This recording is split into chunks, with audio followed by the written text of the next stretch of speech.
이제 저희는 속도를 내서 2번 문제로 넘어가 보도록 하겠습니다. 네, 이렇게 첫 번째 이상형 월드컵 그 우승 종목은 바로 알테오젠이었습니다. 가격 전략까지 꼼꼼하게 체크를 해봤고요. 이번에는 다음 주를 대비해 보도록 하겠습니다. 이번 문제지로 만나보도록 할게요. 네, 다음 주에도 주목해야 할 섹터를 고르시오. 오늘의 주요 섹터 3가지 자리했습니다. 하나씩 살펴보도록 하겠습니다. 먼저 첫 번째 섹터는 반도체입니다. 현재 미국 상원의원들이 최신 AI 반도체 중국 수출을 차단하는 법안을 발의해냈습니다. 이 법안이 시행되게 된다면 현재 트럼프 대통령이 검토하고 있는 엔비디아, H200과 블랙웰 칩 등의 중국 수출이 금지가 되는데요. 그렇게 된다면 엔비디아를 비롯한 이 반도체 업종 전반에 직접적인 타격이 예상되는 상황입니다. 앞으로 반도체 투심 향방 어떻게 이어질지 이에 대한 이야기 나눠보도록 하겠습니다. 네, 두 번째 섹터는 바로 로봇입니다. 이번 주 내내 주가가 활짝 웃음꽃을 피웠죠. 네, 트럼프 행정부가 AI에 이어서 이 차세대 핵심 먹거리로 로봇 산업을 콕 집어서 언급했습니다. 미국 러트니 상무부 장관은 최근 로봇 기업 CEO들과 만나서 앞으로 로봇 산업을 전폭적으로 지원하겠다고 밝히기도 했는데요. 더불어 내년에는 이 로봇 산업 관련한 행정명령 발령을 검토 중이라고 전하기도 했습니다. 현재 로봇은 휴머노이드 양상과 상용화가 임박했다는 전망도 더해지는 상황인데요. 이번 주 내내 상승세를 그렸던 로봇, 과연 다음 주 흐름 어떻게 될지 지켜보시죠. 네, 이어서 마지막 섹터는 전력 인프라입니다. 현재 전력기기 수출액이 역대 최고치를 경신해냈습니다. 간밤 미증시에서는 AI 확산에 따른 전력 수요가 폭발적으로 증가할 거란 전망 나왔는데요. 젠순왕 CEO는 AI 성장의 핵심은 전력이고 원자력이 가장 중요하다고 강조하기도 했습니다. 이에 오늘 전력 인프라 관련주 주목을 받았던 하루였습니다. 네, 이렇게 3가지 주요 섹터에 대한 이야기 나눠봤는데요. 이 안에서 다음 주에도 주목해야 할 섹터는 무엇일까요? 두 번째 주식 남녀의 선택 보드를 들어주세요. 자, 최근 계속해서 관심을 많이 받고 있는 3가지 섹터가 후보로 나왔고요. 이 중에서 각각 어떤 쪽을 주목하고 계신지 그 답을 확인해 보도록 하겠습니다. 보드 들어주시죠. 자, 이 과장님은 1번 반도체 꼽아주셨고 이 대표님은 그리고 3번 전력 인프라를 꼽아주셨습니다.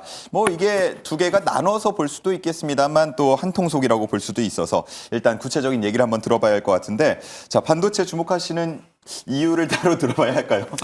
그러니까 반도체는 사실상 우리나라 증시에서 최근에 빠졌을 때도 계속 기회가 오지 않았을까 생각을 하고 있는데, 결국에는 이번 4분기 실적에 대해서 우려가 있을까라는 고민이 드는 거죠. 그만큼 디램 가격도 계속 꾸준히 올라왔었고, 최근엔 낸드 쪽도 그런 움직임이 나오고 있는 모습이 있습니다. 이게 물론 9월 초부터 디램 가격이 본격적으로 상승하기 시작을 했고, 이미 3분기 실적에서 삼성전자나 SK하이닉스는 이미 재고 물량들을 거의 대다수에 떨궈낸 상황이기 때문에 4분기는 생각보다 실적으로 보답할 차례다라고 봤을 때 이제 한 달 얼마 남지 않았습니다. 결국 1월 초에 이제 삼성전자가 잠정 실적 발표를 하게 될 거고, 충분히 일회성 비용을 반영을 하더라도 삼성전자는 한 19조 정도의 영업이익, 이게 3분기 때 7조 반도체가 나왔는데 이번 같은 경우는 충분히 한 12조 정도까지 나올 수 있지 않을까. 이거는 SK하이닉스도 마찬가지입니다. 12조에서 한 19조, 18조까지는 지금 시장에서 얘기를 하는 것 같아요. 원래 15조까지 봤다는 말이죠. 근데 가격이 또 올라갔어요. 가격은 올라갔고 Q는 이미 한정되긴 하겠지만은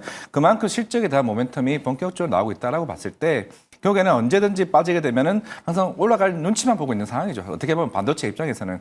그거는 이제 젠슨한 대표도 마찬가지였고, 그동안 메타나 마이크로소프트나 AI 버블 관련의 얘기를 계속 꾸준히 좀 나왔던 만큼 항상 메타도 마찬가지고, 지금 결국에는 이런 HBM 관련된 수요는 더 본격화될 텐데, 내년 한 1분기 때부터 HBM4가 관련해서 양산이 시작되게 되면 HBM4 가격이 훨씬 비쌉니다. 그러면 마진도 더 커지겠죠.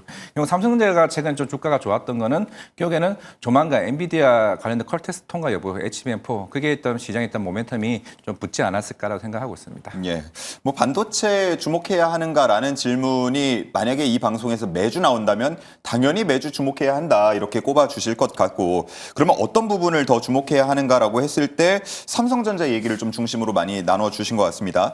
자, 반대로 말하면 말하면 최근에 이제 SK 하이닉스의 흐름을 보면 뭔가 기대보다는 살짝 약한 흐름들이 나타나고 있는데, 자, 지금 이 시각에 이제 최태원 회장이 아마 손정희 소프트뱅크 그룹 회장과 만남을 가지고 있을 것 같습니다. 아직 뭐 뉴스나 아니면 화면이 들어오지는 않고 있는데 오늘 저녁에 이제 만남이 있을 거라고 예고가 된 상황이었죠. 뭐 제2의 깐부 회동이냐 뭐 이런 얘기까지도 나오고 있는데, SK 하이닉스 역시 이렇게 좀 횡보할 때 기회가 될 수 있을까요? 네, 일단은 지금 SK 하이닉스가 시장에서 얘기를 하는 건 그거죠. 적어도 3년 정도는 사이클이 계속 지속될 거다. 그러면 SK 하이닉스는 결국 공장을 추가적으로 증설을 해야 되는데, 예전 같은 경우는 회사채를 발행을 했습니다. 그런데 지금 같은 경우는 지금 현금이 30조밖에 없어요. 근데 공장을 하나 이상 증설을 하려면 대략 한 50조 정도가 필요합니다. 지금 시장에서 오늘도 얘기가 나왔죠. 근산분리. 결국에는 근산분리를 이렇게 통과가 되게 되면은 이제 SK스퀘어도 이제 반영이 되긴 하겠지만은 결국에는 자금의 여유가 생기게 되면서 그런 사모펀드와 관련된 자금들이 투입이 됐을 때, 그러면 당연히 SK하이닉스는 증설 이슈가 나오게 되면은 당연히 여기서 이제 주가가 다시 한 번 더 좀 주인공이 될 가능성이 좀 있다라고 봤을 때는, 그리고 그런 측면에서 오늘 아마 SK하이닉스 최태원 회장님과 손정희 이제 회장님이 만난 거는 결국에는 스타게이트와 관련된 향후에 그런 H뱅 관련된 확보들, 그런 이슈들이 좀 본격적으로 반영되지 않을까 생각을 하고 있습니다. 네, 좋습니다. 자, 반도체 얘기 들어봤고요. 이제 전력 인프라로 넘어가 보도록 하겠습니다. 전력 인프라도 마찬가지일 것 같아요. 뭐 반도체와 마찬가지로 뭐 주목을 매주 당분간은 끝날 때까지는 계속 해야 되는 섹터일 것 같은데, 어떤 포인트를 주목할까요? 이미 포인트는 이제 거의 다 많이들 알고 계실 것 같아요. 근데 제가 오늘 3번을 골랐던 이유는 이제 전력 인프라는 반도체 갈 때 같이 가고 원전 갈 때도 같이 가고 이런 좀, 그러니까 결국엔 전력 수요가 가장 중요하다라는 게 요즘엔 시장에서 굉장히 대두가 되기 때문에 그동안에 전력 관련된 종목군들 갈 때 좀 생각을 해보면 SK 하이닉스, 삼성전자 갈 때도 같이 동반 상승하는 경우가 많았고, 원전주들 갈 때도 오늘 같은 경우에도 동반 상승하는 모습을 보여줬기 때문에 어느 쪽으로 강세가 나오더라도 같이 따라갈 수 있는 구조를 갖고 있는 섹터가 아닐까라는 생각이 들었고요.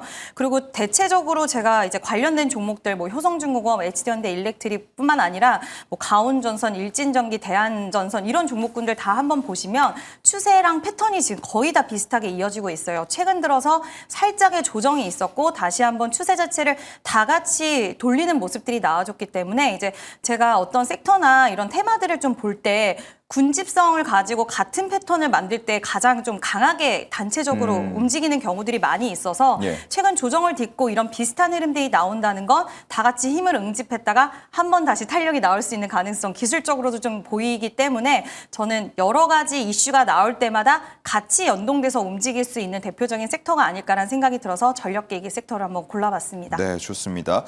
효성중공업 뭐 가장 대장주라고 표현을 할 수 있을 것 같은데, 올 1월에 40만 원대였던 주가가 이제 250만 원 근처까지 올라갔던, 정말 올 한 해 내내 아주 강한 흐름을 보여줬었는데, 말씀을 하신 것처럼 살짝 조정이 나왔다가 다시 반등을 하려는 움직임을 보이고 있는 이 흐름. 그러면 이미 올해 내내 많이 올랐는데도 전고점 뚫고 더 올라갈 수 있을 정도로 전력 인프라 유망하다. 유망한 것 같습니다. 예.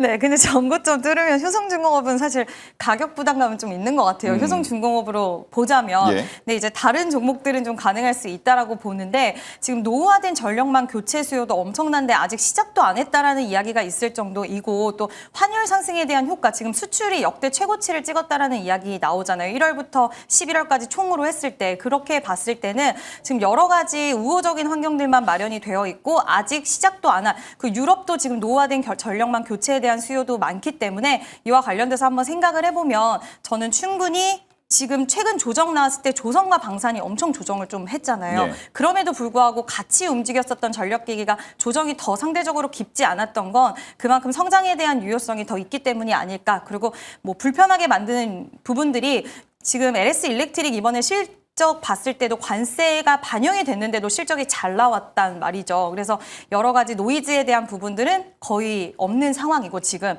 결국 긍정적인 관점들만 많기 때문에 저는 충분히 전에 고점도 다시 한번 트라이 해줄 수 있지 않을까. 시장만 뒷받침이 된다라고 한다면 긍정적인 시각 좀 유지해 주셔도 좋을 것 같습니다. 네. 효성중공업 오늘 200만 원을 다시 회복하는 흐름이었고요. 그 외의 종목들도 비슷한 흐름으로 반등을 준비하고 있습니다. 계속해서 집중을 해보시면 좋을 것 같고요.